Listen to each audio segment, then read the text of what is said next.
எங்க ஓட்டு எங்க உரிமை.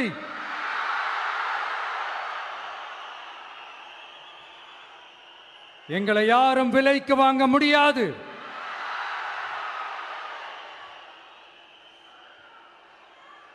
எங்க ஓட்டு விசில் சின்னத்துக்கு தான்.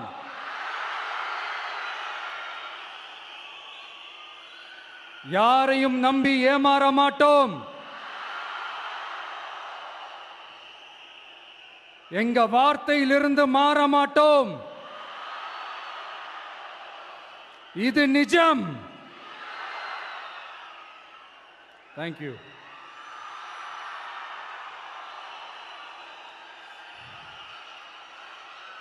ஒரு குட்டி கதையிலிருந்து ஆரம்பிப்போமா?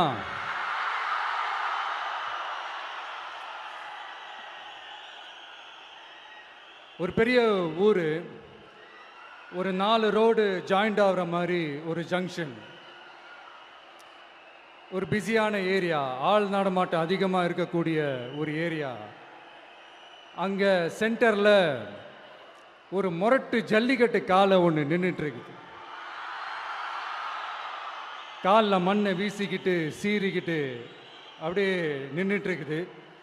யாருமே பக்கத்தில் போக முடியல.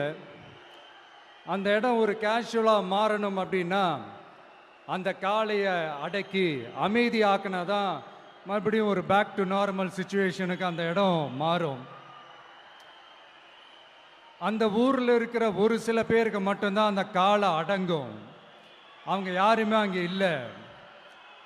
ஆனால் அந்த க்ரௌடில் இருந்த ஒரு சில பேர், ஆல்ரெடி அந்த காளையை அடக்கணவங்களோடு இருந்த ஒரு சில பேர், எங்களுக்கு இல்லாத அனுபவமா? நாங்க பார்க்காத காளையா? நாங்க பார்க்காத மாடா? நாங்க போய் அடக்குறோம்னு சொல்லிட்டு உள்ள போறாங்க. ஒருத்தராலையும் அந்த காளையை தொடக்கூட முடியல. எல்லாரையும் அடிச்சு வீசி தூக்கி போட்டுருச்சு. இப்ப என்னடா பண்றது அப்படின்னு பார்க்கும்போது அந்த கூட்டத்தை விலக்கிட்டு ஒரு சின்ன பையன் ஒரு என்ட்ரி ஒன்று கொடுக்குறான். உங்களுக்கு தான் தெரியும்ல, டேய் எங்களாலே முடியல, நீ எல்லாம் என்னத்தை போய் கிழிக்க போற? எங்களுக்கு அவ்வளோ அனுபவம் இருக்குது, நாங்களே அடிபட்டு ஓரமா படுத்து கிடக்கிறோம். இவன் விளையாட்டுத்தனமா ஏதோ பண்ணிட்டு கிடக்கிறான், பாவம் அந்த காளைகிட்ட போய் அடிபட்டு சாவ போறான். பச்சா பையன், அந்த பையன், இந்த பையன், அண்டர் எஸ்டிமேட் பண்றது, ஏளனமா பேசுறது, இப்படி ஒரு பக்கம்.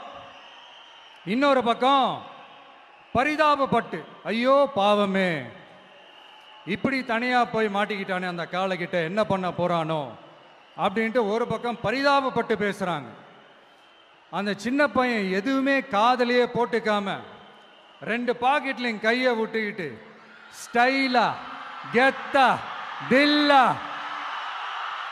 அப்படியே உள்ள போறான். ஒரு ஸ்டெப் எடுத்து வைக்கிறான், அந்த கால் அப்படியே சீறிக்கிட்டே நின்றுட்டு இருக்குது.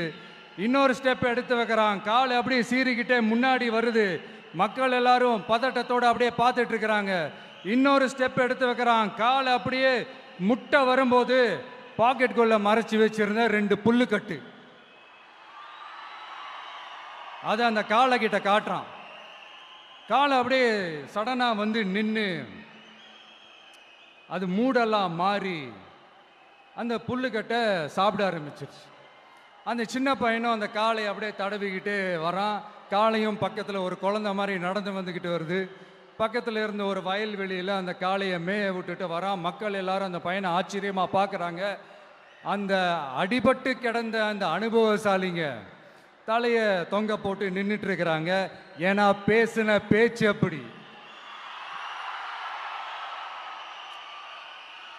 வாய் இருக்குன்றதுக்காக நக்கலுமா நையாண்டியுமா நச நச நச நசன் ஒரே பேச்சு.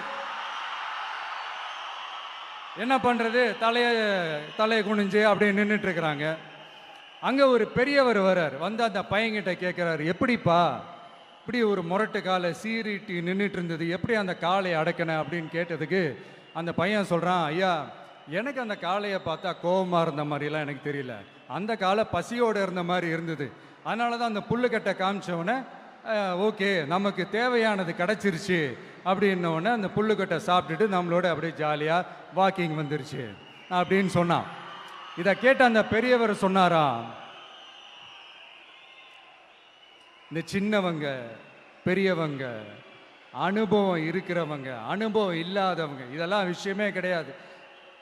யாராக இருந்தாலும் அந்த சூழலுக்கு ஏற்ற மாதிரி அந்த சிச்சுவேஷனுக்கு தகுந்த மாதிரி என்ன பண்ணி அந்த ப்ராப்ளமை சால்வ் பண்ணுறான், ஏது பண்ணி அந்த ப்ராப்ளமை சால்வ் பண்ணுறான், அதுதான் விஷயமே, அதுதான் மேட்ரு.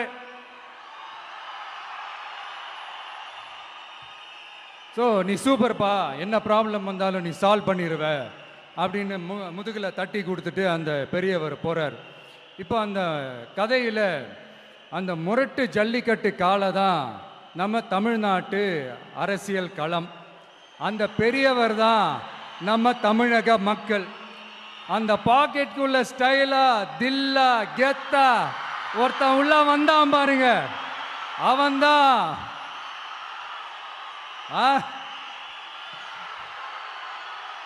நான் இல்லைங்க, நான் இல்லை, நானு நீங்க நாம எல்லாருமா சேர்ந்து மாபெரும் மக்கள் சக்தியா இருக்கக்கூடிய நம்ம டிவிக்கு,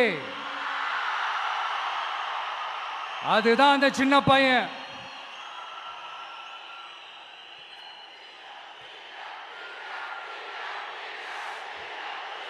தேங்க்யூ தேங்க்யூ தேங்க்யூ.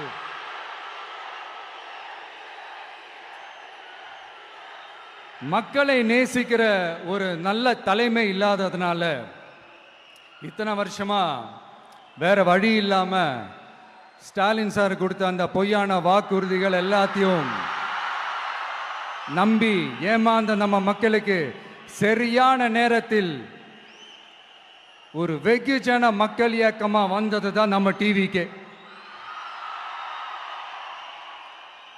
அந்த முரட்டு ஜல்லிக்கட்டு கால கதை ஏன் சொன்னோம், எதுக்கு சொன்னோம், யார் யாருக்கெல்லாம் சொன்னோங்கிறது புரிய வேண்டியவங்களுக்கு புரியும்னு நினைக்கிறேன்.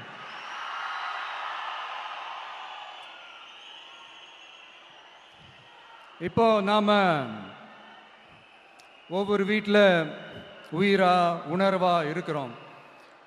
ஆனால் நான் உங்க எல்லாரையும் நேரில் சந்திக்கணும், நீங்கள் இருக்கிற ஊருக்கே உங்களை சந்திக்கணும் அப்படின்றது தான் எனக்கு மனசில் இருக்கிற ஒரு பெரிய ஆசை. ஆனால் அந்த சிச்சுவேஷன் ஒரு எதிர்கட்சியாக இருந்து கேள்வி கேட்டுட்டு இருக்கிற இந்த நேரத்தில் நமக்கு எதிராக என்ன சூழ்ச்சிகள்லாம் நடக்குதுன்றது உங்கள் எல்லாருக்குமே நல்லா தெரியும். அதனால் இப்போ உங்களுக்கு ஒரு வாக்குறுதியை கொடுக்குறேன், நம்மளுடைய ஆட்சி அமைஞ்சதும் ஒவ்வொரு கிராமத்துக்கும் நான் நேரடியா வந்து என்னுடைய சொந்தங்களாகிய உங்க எல்லாரையும் நான் சந்திக்கிறேன்.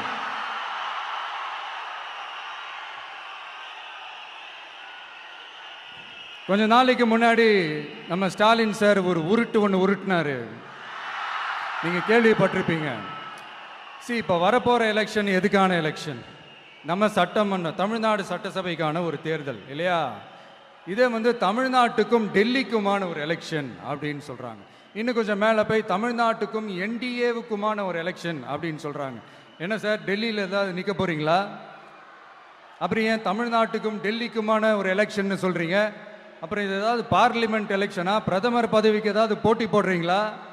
அப்புறம் ஏன் தமிழ்நாட்டுக்கும் என்டிஏவுக்குமான ஒரு எலெக்ஷன் சொல்றீங்க? எங்களுக்கு புரியலையே சார், இது என்ன லாஜிக்னு எங்களுக்கு புரியலையே. எந்த எலெக்ஷனை எப்படி டீல் பண்ணணும், எப்படி ஹேண்டில் பண்ணணுன்றது நம்ம தமிழ்நாட்டு மக்களுக்கு தெளிவாக தெரியும். நம்ம தமிழ்நாட்டு மக்கள் மாதிரி ஒரு தெளிவான மக்களை நீங்க பார்க்கவே முடியாது. சூப்பர் கிளாரிட்டியோட சூப்பர் மக்கள் சார் நம்ம மக்கள். இந்த போருக்கு போறதுக்கு முன்னாடி தான் இந்த படை பரிவாரங்களோட போவாங்கன்னு கேள்விப்பட்டிருக்கிறேன். ஆனா நீங்க என்னடானா இந்த ஒன்றுத்துக்கும் உதவாத இந்த பால் டப்பாவை உருட்டிக்கிட்டு இருக்கீங்களே சார். உண்மையிலே இந்த எலெக்ஷன் எதுக்கான எலெக்ஷன் சொல்லட்டுமா? தமிழ்நாட்டு மக்களுக்கும் ஊழலுக்கும் நடக்கிற போர், தமிழ்நாட்டு மக்களுக்கும் லஞ்சத்துக்கும் நடக்கிற போர், தமிழ்நாட்டு மக்களுக்கும் இந்த நிர்வாகத்தை சரியா செய்யாத இந்த திமுக அரசுக்கும் நடக்கிற போர், அதாவது தமிழ்நாட்டு மக்களுக்கும் உங்க ஆட்சிக்கும் நடக்கிற போர், தமிழ்நாட்டு மக்களுக்கும் ஸ்டாலின் சாருக்கும் நடக்கிற போர்.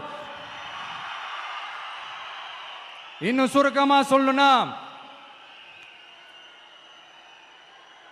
விஜய்க்கும் ஸ்டாலின் சாருக்கும் நடக்கிற போர்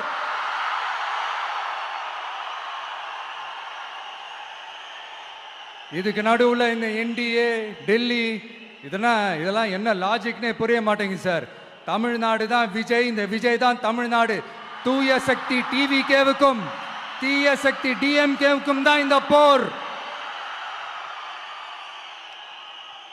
இப்படி உக்கிரமா இருக்கிற இந்த போர்ல மறுபடியும் ஒன்னுத்துக்கும் உதவாத இந்த பால் டப்பாவை உருட்டிக்கிட்டு இன்னொரு காமெடி வேற. அது என்னடானா, அவரோட ஆட்சியில தான் தமிழ்நாடு சூப்பர் ஸ்டார் மாநிலமா இருக்குதான். கரெக்ட், தமிழ்நாடு சூப்பர் ஸ்டார் மாநிலம் தான். காமராஜர் அவர்கள் டைம்ல, அண்ணா அவர்கள் டைம்ல, எம்ஜிஆர் அவர்களோட ஆட்சியில. இன்னைக்கு ஒன்னுத்துக்கும் உதவாத இந்த உல்டா மாடல் ஆட்சியில தமிழ்நாடு சூப்பர் ஸ்டார் மாநிலமாலாம் ஒண்ணு இல்ல, சூப்பர் ஸ்டாண்ட் அப் காமெடிக்காரர் நடத்துற மாநிலமா மாறிடுச்சு. மக்களே, உங்களுக்காக மட்டுமே தான் வர தடைகள், சதிகள், சூழ்ச்சிகள் எல்லாத்தையும் தாண்டி இந்த 2026 இந்த தேர்தலில் டிவிக்கு தில்லா நிற்கும்.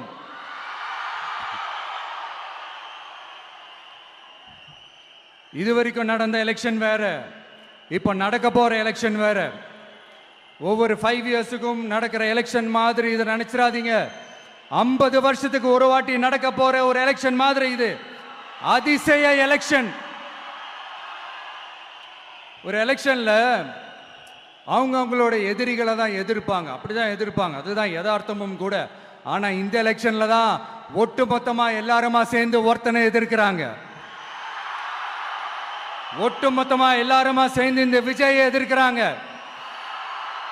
ஏன்னா இந்த விஜய் ஊழலை எதிர்க்கிறான், லஞ்சத்தை எதிர்க்கிறான், மக்களோட மக்களா நிக்கிறான். அந்த மக்கள் அவன் கூட நிக்கிறாங்க. அந்த காண்டு எப்படி, அந்த காண்டு தான் ஒட்டுமொத்தமா எல்லாருமா சேர்ந்து ஒருத்தனை எதிர்க்க காரணம். நீங்க எப்படி வேணா எதிர்த்துக்காங்க, ஆனா போட்டி 2 பேருக்கு நடுவில் உள்ளதான் ஒண்ணு. இன்னொன்னு, இந்த எலெக்ஷன் டேல மேக்சிமம் என்ன பண்ணுவீங்க?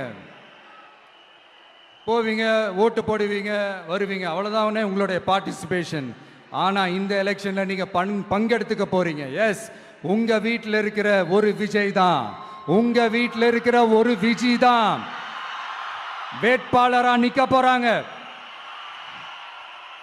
உங்க வீட்டில் நிக்கிற ஒரு வேட்பாளர்னா அப்போ உங்க வீட்டில் இருக்கிற மற்றவங்க எல்லாருமே வாக்காளர்கள் தானே.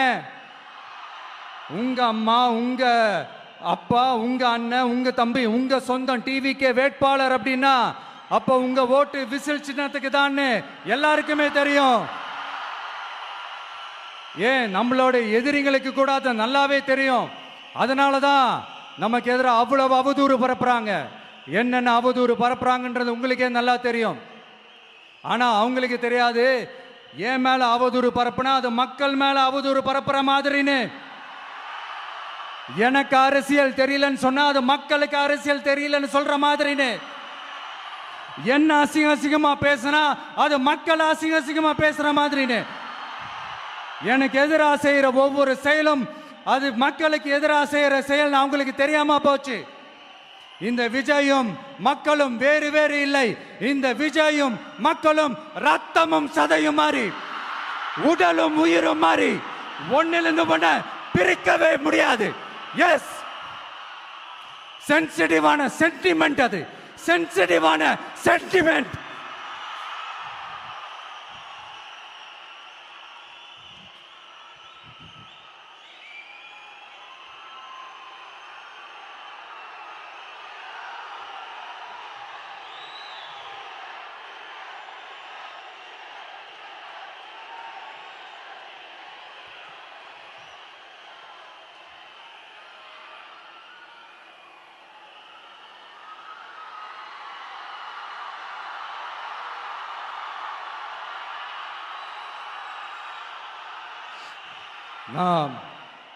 சாரி, இதை யாரும் அசைக்க முடியாது. மக்களை நேசிக்கிற விஜய் வேணுமா, மக்கள் விரோத ஆட்சி நடத்துற ஸ்டாலின் சார் வேணுமா? இந்த விஜய் நம்புறீங்களா, ஸ்டாலின் சார் நம்புறீங்களா?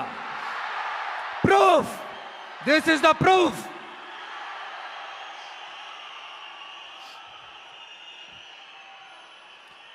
இந்த தீய சக்தி, ஊழல் சக்தி, இதெல்லாம் ஏன் சொல்றோம், எதுக்கு சொல்றோம், யாரை சொல்றோன்றதெல்லாம் மக்களுக்கு தெளிவாக தெரியும்.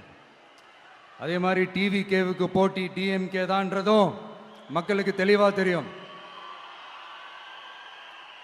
அப்படி இருக்கும்போது நாம் ஏதாவது பேசினா வாண்டடா சில பேர் வந்து வண்டியில் ஏறி உட்காந்துக்கிறாங்க.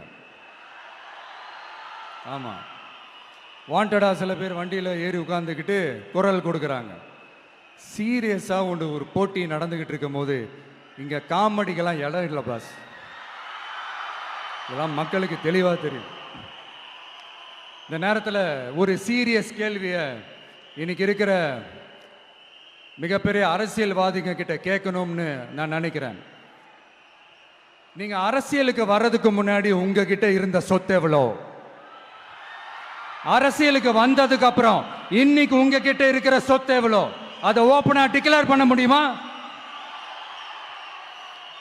அப்படி வந்த காசெல்லாம் என்னென்ன தொழில் செஞ்சு வந்துச்சு, என்ன வேலை செஞ்சு வந்துச்சு, உண்மையிலே நீங்க உழைச்சி சம்பாதிச்ச காசா, இல்ல ஆட்சி அதிகாரத்துக்கு வந்ததுக்கு அப்புறம் ஆட்டைய போட்ட காசா?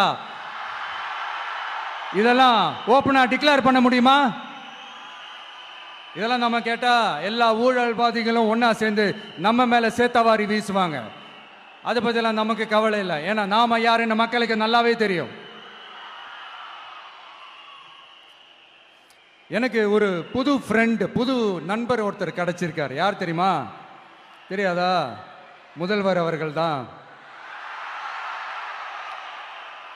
இப்போ ஒரு நிருபர் ஒருத்தர் கேட்ட கேள்விக்கு எனக்கு எதிரிகள்லாம் யாரும் இல்லை, அவங்க எல்லாருமே எனக்கு நண்பர்கள் தான் அப்படின்னு சொன்னாங்களே. அப்படி நாங்கெல்லாம் உங்களுக்கு நண்பர்கள்னா அப்புறம் ஏன் சார் கரூர் விஷயத்துல ஏன் மேல பழி தூக்கி போட்டீங்க?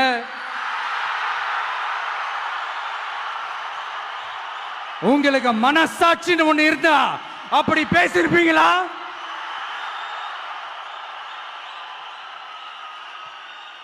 அப்படி நாங்களாம் உங்களுக்கு நண்பர்கள்னா ஒரு ஈவெண்ட், ஒரு ஃபங்க்ஷன் நடத்துறதுக்கு ஒரு இடமோ ஒரு பர்மிஷனோ ஏன் கொடுக்க மாட்டேன்றீங்க?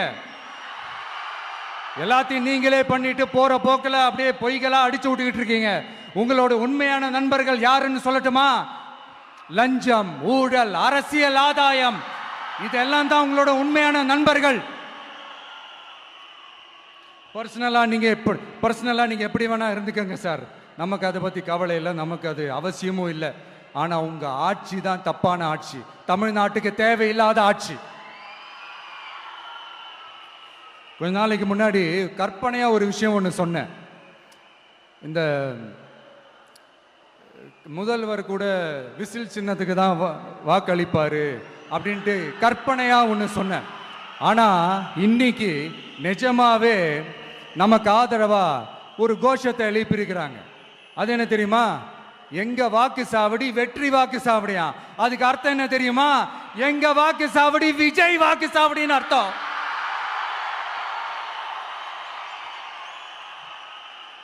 அது சரி, மக்களோட இந்த ஆதரவை பார்த்துட்டு அவர் அறியாமலே எப்படி பேசிட்டாரு என்னமோ தெரியல. 50 வருஷம் எக்ஸ்பீரியன்ஸ் அரசியல்ல, உண்மை என்னன்னு ஒத்துக்கிட்டு தானே ஆகணும்.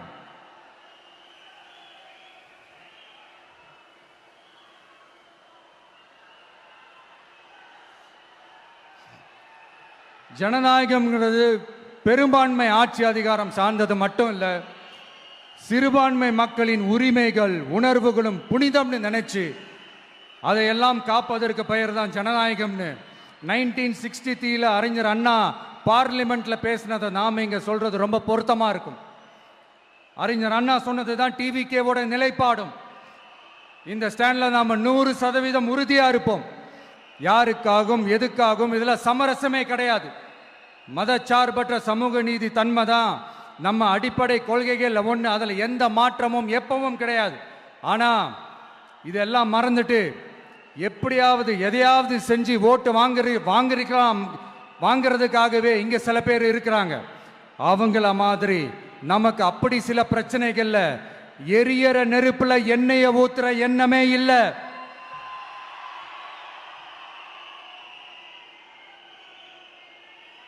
இங்க சில அரசியல் கட்சிகளும் சில அரசியல் தலைவர்களும் ஒரு சில நேரங்களில் அமைதியா இருந்தாலே போதும், ஒரு பிரச்சனையும் வராது. இப்போ கரண்ட்ல இருக்கிற சில பிரச்சனைக்கு வருவோம். இந்த கரண்ட் பிரச்சனைக்கு வருவோம். மாசம் மாசம் கரண்ட் பில்லு கட்டுற மாதிரி மாத்துவோம்னு சொன்னீங்களே, செஞ்சீங்களா?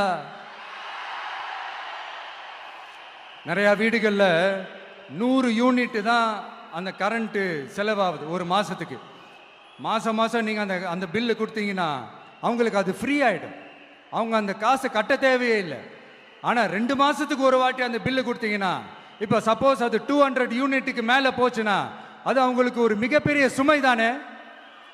இது எந்த கணக்கில் எடுத்துக்கிறது? ஒரு மாதிரி ஒரு மாடர்ன் கரப்ஷன் அப்படின்னு எடுத்துக்கலாமா? அடுத்து பஸ் வசதி. நிறைய கிராமங்கள்ல பஸ் வசதி இல்லைன்னு சொன்னா இந்த ஒட்டுமொத்த திமுக அரசும் கத்திக்கிட்டு வந்துருவாங்க. நாங்க பஸ் விடாத கிராமங்களே இல்லை அப்படின்னு சொல்லுவாங்க. அப்படி அது உண்மை அப்படின்னா முதல்வர் அவர்கள் கிட்ட நம்ம தங்கச்சி ஒருத்தவங்க ஒரு கேள்வி கேட்டாங்களே, எங்க ஊருக்கு ஒரு மினி பஸ் ஆவது விடுங்க சார் அப்படின்னு கேட்டாங்களே, அது எந்த கணக்கில் எடுத்துக்கிறது? நிறைய மலை கிராமங்கள்ல பஸ் வசதி இல்லை, நிறைய மலை கிராமங்கள்ல ஹாஸ்பிட்டல் வசதி இல்லை. இது ரெண்டுமே எவ்வளவு முக்கியமான ஒரு விஷயங்கள். பஸ் வசதியும் ஹாஸ்பிட்டல் வசதியும் இல்லாததுனால வீட்டிலேயே பிரசவம் பார்க்கிற அந்த ஆபத்து இருக்குதுன்னு எவ்வளவு நியூஸ் பார்க்கிறோம். இதெல்லாம் எந்த கணக்கில் சேர்த்துக்கிறது? அடுத்து இது எல்லா மீட்டிங்லையும் பேசுறதுதான், பெண்களுக்கு பாதுகாப்பு நம்பர் 1 இருக்குது தமிழ்நாட்டில் அப்படின்னு சொல்றாங்க. அப்புறம் அது என்ன வி சேஃப் மாடலா? பெண்கள் என்ன சொல்றாங்க தெரியுமா? அது வி சேஃப் மாடல் இல்ல, வி ஆர் நாட் சேஃப் மாடல்னு சொல்றாங்க. இப்படி இருக்கிறப்போ தமிழ்நாட்டில் எங்க போனாலும் பெண்களுக்கு பாதுகாப்பு அப்படியே கொட்டி கிடக்குதான். இப்படி சொன்னா எப்படி சார்? கேட்கிறவங்க என்ன கேசரி சாப்பிட்றாங்க நினைச்சீங்களா?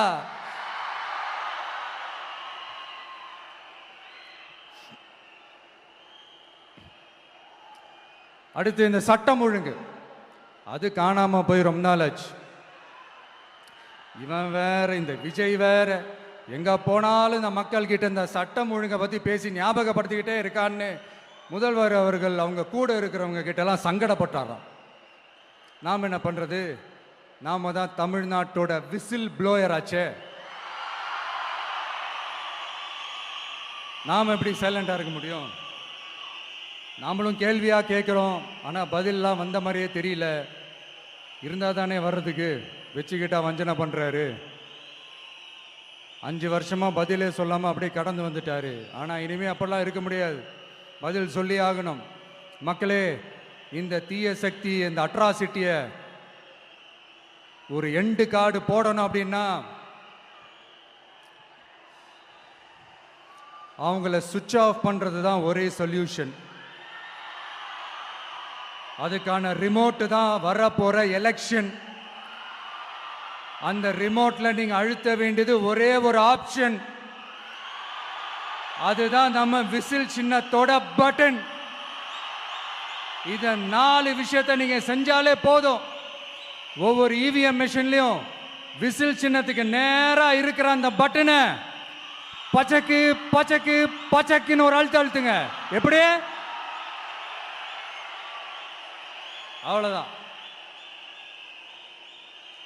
நாம காஞ்சிபுரத்தில் பேசும்போது நம்மளுடைய விஷன் என்னன்னு சொன்னோம். இப்போ அதனுடைய கண்டினியூஷனா சில விஷயங்கள் இங்க நான் சொல்லணும்னு ஆசைப்படுறேன்.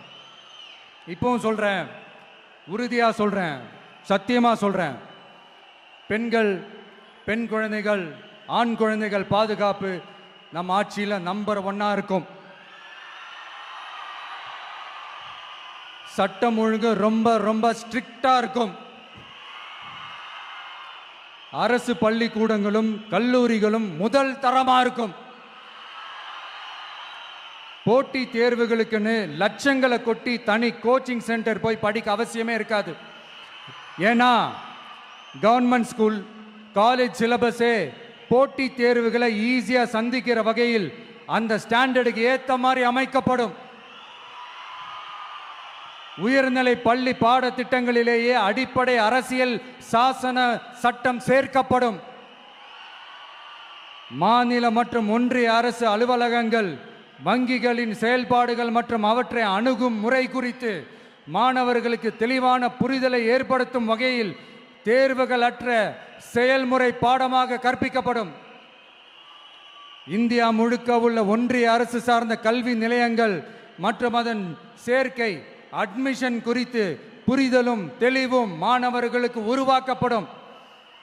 அனைத்து அரசு பள்ளிகளிலும் பெண் குழந்தைகளுக்கு சுத்தமான, சுகாதாரமான மற்றும் தரமான கதவுகள் பொருத்தப்பட்ட ரெஸ்ட் ரூம்கள் அமைப்பது உறுதி செய்யப்படும்.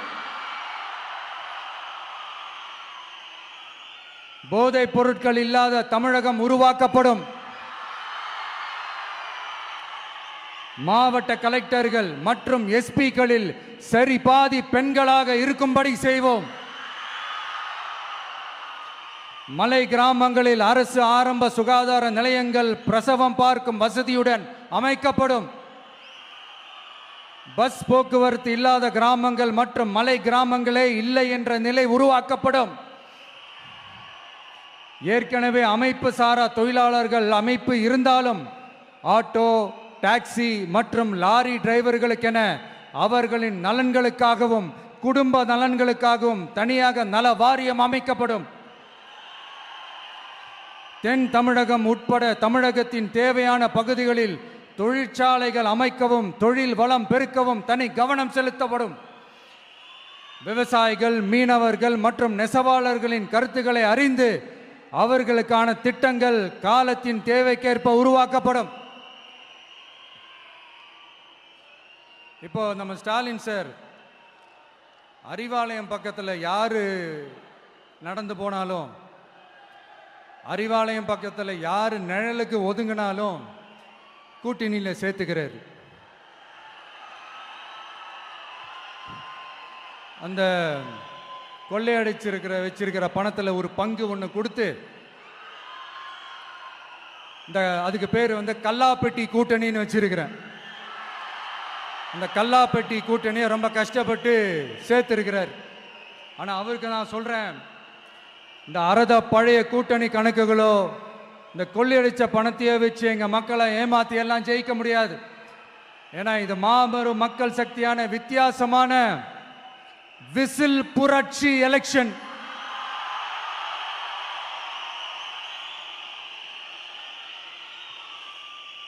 உங்களோட நான் இருக்கேன், நம்மளோட நம்ம மக்கள் இருக்கிறாங்க. இதுக்கு மேல என்ன வேணும்? கான்பிடென்டா இருங்க, நல்லதே நடக்கும், வெற்றி நிச்சயம். மீண்டும் சந்திக்கும் வரை நன்றி, வணக்கம். என் நண்பர்களே, ஒரு சின்ன ரிக்வெஸ்ட். நான் திருப்பி இங்கிருந்து நான் 4 hours சென்னைக்கு போகணும். தயவு செஞ்சு யாரும் என் வண்டிக்கு பின்னாடியோ என் வண்டி சைட்லேயோ பைக்கில் வராதிங்க. உங்களை நான் கெஞ்சி கேட்டுக்கிறேன். தேங்க்யூ.